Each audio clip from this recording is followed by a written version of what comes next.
Hello, പനിനീർ പൂക്കൾ എല്ലാവർക്കും ഇഷ്ടമാണല്ലേ? നമ്മുടെ നാടൻ പനിനീർ പൂക്കൾ. എങ്കിൽ എൻ്റെ ഒരു കഥ കേൾക്കാം. എൻ്റെ കഥയുടെ പേര് ഇതാണ്: എൻ്റെ പനിനീർ ചെടിക്കും ചിലത് പറയുവാനുണ്ട്. പുലർക്കാലെ എൻ്റെ പൂന്തോട്ടത്തിലെ റോസാ ചെടികൾ ഡിസംബർ മാസത്തിലെ മഞ്ഞുതുള്ളികളാൽ കൂടുതൽ സുന്ദരികളായി കാണപ്പെട്ടു. പുതിയതായി എത്തിയവരൊക്കെ പോവിട്ടിരിക്കുന്നു. സൂര്യപ്രഭ ഉച്ചിയിലെത്താത്തതുകൊണ്ടോ എന്തോ എല്ലാവരും പാതി വിടർന്നാണ് നിൽപ്പ്. ഒത്തിരി വിദേശ സുന്ദരികൾ എൻ്റെ തോട്ടത്തിൽ എത്തിയിട്ടുണ്ട്.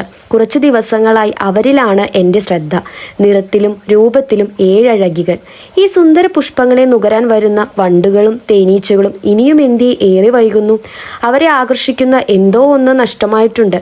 അതെ, ഈ പുലർവേളയിൽ ഞാൻ അഹങ്കരിക്കുന്ന എൻ്റെ പൂന്തോട്ടത്തിൽ എനിക്കും എന്തൊക്കെയോ കുറവുകൾ തോന്നായികയില്ല.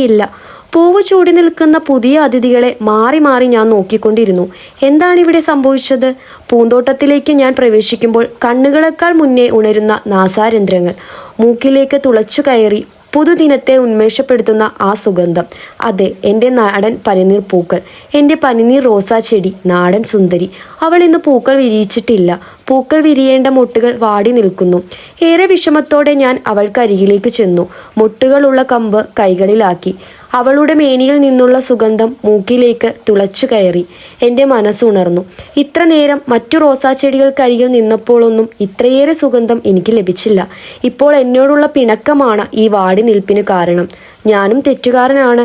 കണ്ണിന് ഇമ്പമുള്ളവർ വന്നപ്പോൾ ഞാൻ അവളെ മറന്നുപോയി. വണ്ടുകളും തേനീച്ചകളും ഇനിയും എത്താത്തതിൻ്റെ കാരണവും ഇതാണ്. ഇവളുടെ നാടൻ സുഗന്ധമാണ് അവരെ ആകർഷിക്കുന്നത്. എത്ര വിദേശ സുന്ദരികൾ വിരിഞ്ഞാലും ഈ നറുമണം പകരാൻ അവർക്കാകില്ല. എൻ്റെ പനിനീർ ചെടിക്ക് എന്തൊക്കെയോ എന്നോട് പറയുവാനുണ്ട്. എൻ്റെ അവഗണനയിൽ അവൾക്കുണ്ടായ പരിഭവങ്ങളാവാം.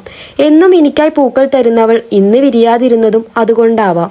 ഒരു നിമിഷമെങ്കിലും നിന്നെ മറന്നുപോയെന്ന വേദനയിൽ ഞാൻ പറയുന്നു: അല്ലയോ പനിനീർ പുഷ്പമേ, നീയാണ് അപ്പോഴും ഇപ്പോഴും എൻ്റെ പൂന്തോട്ടത്തെ സ്വർഗീയമാക്കുന്നത്.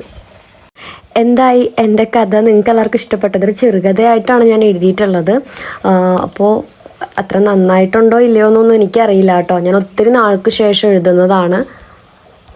ഇഷ്ടമായെങ്കിൽ ലൈക്ക് ചെയ്യാനും ഷെയർ ചെയ്യാനും മറക്കരുത്.